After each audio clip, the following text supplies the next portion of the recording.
Hello दोस्तों, नए video में डेली टॉपिक हब आपका स्वागत करता है। मेरा नाम मुकेश भारती हुआ।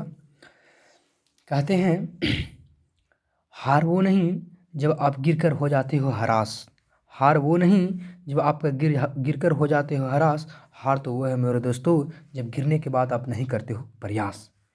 तो चलिए इसी शायरी के साथ हम अपना आज का टॉपिक शुरू करते हैं। बहुत ही इम्पोर्टेंट, बहुत ही एकदम कह सकते हैं आप, इतना इम्पोर्टेंट है कि कोई ना कोई एग्जाम में आपका क्वेश्चन फंस सकता है। ये पॉलिटी से हमने उठाया है, जो अब तक के मानो कि कुछ इंपॉर्टेंट अमेंडमेंट हो चुके हैं, जो भी इसमें स्लाइड में हम सॉरी जो भी इस पेज में हम लिख पाए हैं वो कर सके हैं। और भी अमेंडमेंट है तो आने वाला हम लोग वीडियो में कवर अप करेंगे, और जैसा आप लोगों की ज़रूरत पड़ेगा वैसा आप हमें कमेंट करके बता दीजिएगा। उसके अनुकूल ही कहा कि पूरे सेशन जो चलता है यहाँ पर उसका चाबी आपके हाथ में है। आप जैसा कमेंट कीजिएगा उसी के हिसाब से वीडियो बनाया जाएगा। तो कमेंट करें, और वीडियो अच्छा लगे तो लाइक कीजिएगा, और अगर वीडियो ख़राब लगे तो डिसलाइक कीजिएगा। लेकिन ज़रूर बताइएगा कि क्यों ख़राब लगा और क्या इसमें इम्प्रूवमेंट किया जा सकता है, क्योंकि गलती से इंसान सीखता है।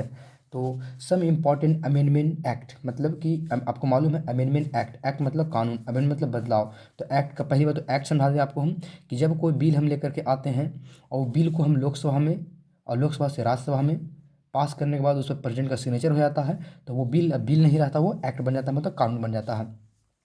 तो सबसे पहली बात कि फर्स्ट अमेंडमेंट, ये देखिए सर, अमेंडमेंट हम शॉर्टकट लिखा है, यहाँ पूरा लिख दिया अमेंडमेंट। तो ये अमेंडमेंट पढ़ेंगे इसको हम। फर्स्ट अमेंडमेंट एक्ट 1951 में आया। इसमें क्या था, 9th शेड्यूल में चेंज किया गया और इसमें रखा गया कि इसको प्रोटेक्ट टू लैंड, लैंड को प्रोटेक्ट करना था। तो ये पहला अमेंडमेंट आज़ादी के जस्ट 2-3 साल बाद की बात है ये। नेक्स्ट 7th अमेंडमेंट एक्ट आया 1956 में। इसमें जब से ये आया था तो उसमें ये आया था क्या, रीऑर्गेनाइजेशन एक्ट ऑफ स्टेट, मतलब स्टेट बनाने की बात आ गया था उसमें। तो 14 स्टेट बनाया गया था और 6 यूनियन टेरेटरी बनाया गया था। नेक्स्ट 10th अमेंडमेंट एक्ट आया आपका 1961 में। इसमें दादरा एंड नगर हवेली को हम लोगों ने इंडिया में मिलाया था। आपको मालूम है कि जब हमारा देश आज़ाद हो गया था तो बहुत सारे से कुछ पुर्तगीज के टेरेटरी थे जो उन्होंने कैप्चर करके रखे हुए था, कुछ डच लोग थे जो बाद में गए थे, और उसके लिए हमें कहीं पर अपना पुलिस का एक्शन लेना पड़ा था, और कहीं पर हम लोगों ने जनता से पूछकर अपने काम किए थे। तो उसी प्रकार से जब हमारा देश आज़ाद हो गया था, सारे के सारे जो पार्ट आज हमारे इंडिया में है वो सब आज़ाद नहीं हुए थे। कुछ पार्ट ऐसे हैं जैसे कि आपका गोवा हो गया, पांडुचेरी हो गया, तो ये सब बाद में ऐड किए गए हैं पुलिस एक्शन के द्वारा, रेफरेंडम के द्वारा। रेफरेंडम क्या होता है, जो जनता से पूछ करके कोई बात करते हैं उसे रेफरेंडम बोलते हैं। और तो ये समय आ गया आपको, समय हमारा 14th अमेंडमेंट एक्ट 1962। इसमें क्या किया हम लोग, पांडुचेरी को कॉर्पोरेट के, मतलब उसको मिलाया किसमें, इंडिया में। ठीक है दोस्तों। नेक्स्ट 21st अमेंडमेंट, देखिए ये वीडियो हम जब डिस्कस कर रहे थे लैंग्वेज का, उसमें बताए थे कि स्टार्टिंग हमारे कंस्टिट्यूशन में 14 लैंग्वेज था और उसके बाद 8 लैंग्वेज ऐड किए तो 22 हो गया। तो उसमें पहला अमेंडमेंट यही हुआ था वहाँ पर। तो वीडियो आप जाकर देख सकते हैं, उसमें सर्च कीजिएगा आप लैंग्वेज बाय, तो आ जाएगा हैच लगा करके। तो 21st अमेंडमेंट किए थे 1961 में, और हमारे देश के जो हमारे जो 14 लैंग्वेज था उसमें सिंध लैंग्वेज को ऐड किया गया, जो कि 8th शेड्यूल में रखा गया है।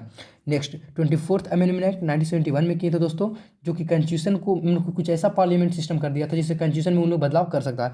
तो इस तरह के इसके लिए हम लोग 24th में अमेंडमेंट किया गया था। नेक्स्ट 36th अमेंडमेंट एक्ट 1975 में किया गया था। इसमें सिक्किम को कंप्लीट स्टेटहुड का दर्जा मिल गया था। क्यों ऐसा हुआ, इसका कहानी ये है कि स्टार्टिंग में जो सिक्किम था वो प्रोटेक्टर स्टेट था, मतलब कुछ पार्ट उसका इंडिया देख रहा था, बाकी अपने लेके चल रहा था। तो वहाँ की जो जनता था वो बोला कि भाई साहब ऐसे नहीं अच्छा लग रहा है, जो आप हमको पूरा बना दीजिए, मतलब कि तो बोला कैसे भाई, तो बोला कि जैसे कि और जो स्टेट है ना जैसे पूरा दर्जा दिए वैसे दे दीजिए। तो भाई साहब हम लोग तरफ एक कहावत है कि मिला हुआ दान को छोड़ा नहीं जाता है। तो हाथ लोहा गर्म था, इंडिया थोड़ा मार दिया। कौन चाहता है यार कि जो स्टेट अपने से मिलने के लिए कह रहा है उसको हम छोड़ देंगे। तो हम लोग इसको एक नया अमेंडमेंट किए, उससे जो पहला इसका अमेंडमेंट था उसको हम लोगों ने चेंज कर दिया, और 36 अमेंडमेंट करके 1975 में हम लोगों ने इसको सिक्किम को अपने इंडिया में ला लिया और कंप्लीट स्टेटहुड बन गया ये। आगे चलते हैं 42nd अमेंडमेंट, भाई इसका तो अलग से कुछ चैप्टर भी है जी। 42nd अमेंडमेंट एक्ट, मतलब कि इसको मिनी कॉन्स्टिट्यूशन कहा जाता है। इसमें इतना चेंज कर दिया गया, इतना चेंज कर दिया गया कि ऐसा माना जाता है कि नया संविधान बन गया था। ये कब हुआ था, आपकी इंदिरा गांधी जी, और आप याद रखिए 1975 से लेकर के 77 का वो ड्यूरेशन था जो इमरजेंसी का था, उसी के बीच में ये चेंज किया गया था। और इसी के समय आपको फंडामेंटल ड्यूटी लाया गया था, जिसको सवर्ण सिंह कमेटी दिए थे। आपको ये बता दें कि फंडामेंटल ड्यूटी हम लोग USSR से उठाए हैं। ठीक है, तो ये कुछ बात था। फिलहाल हम लोग एक्ट डिस्कस कर रहे हैं, सारा चीज़ आगे डिस्कस करेंगे। आपको हम बता दें कि यहाँ पर जो वीडियो बनाया जा रहा है उसके लिए इंफ्रास्ट्रक्चर पूरा जरूर है, लेकिन कंटेंट में कोई कमी नहीं है, समझ रहे हैं।